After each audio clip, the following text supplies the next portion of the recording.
Today we have the second and last product of this week, and it's definitely smaller than the last. That video is linked down below in the description. So let's start unboxing the so-called Xbox wireless headset. This is a gaming headset that's specifically designed for Xbox consoles, but it also has Bluetooth. So you could technically use them as headphones. But I wouldn't do that, they're for gaming. So the Xbox wireless headset costs about 100 francs, which isn't even that much. Anyways, the packaging is really nice so far. Besides that, some Xbox engineer in Microsoft's headquarters made these wonderful straps that you can pull off, but when you pull them off, you still can't open the box. Some real thinking there by those box designers. Oh well, for more of a function, I guess. Either way, now that I've finally found out how to open it, let's hear some unboxing ASMR.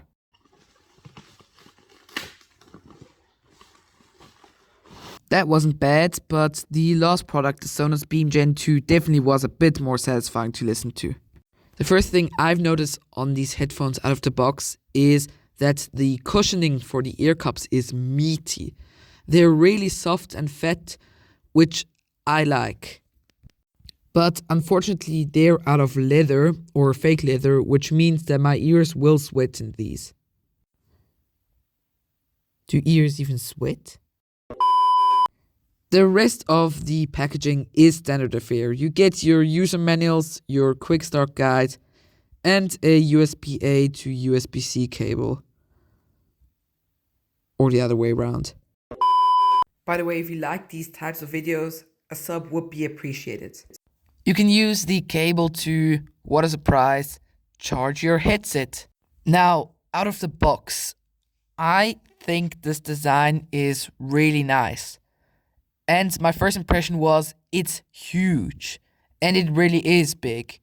Because the cushioning is huge. And otherwise, it's also just a little bit bigger than you would expect it to be. But it is lightweight for the size. And everything feels really good. So two cool things to mention. The one thing is this mic is movable, which is also cool if you just want to listen to music and not talk to others. You can just like roll it up. Yeah, like this. And the other thing is that you can turn this part. And not for any reason. You can turn it to make your game louder or quieter on the one side. And on the other side, you can make the chat louder in the game.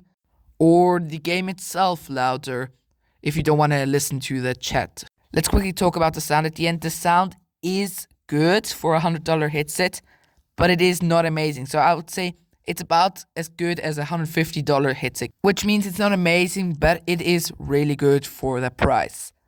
Thanks for watching. Please subscribe if you enjoyed it, and I'll see you guys next time.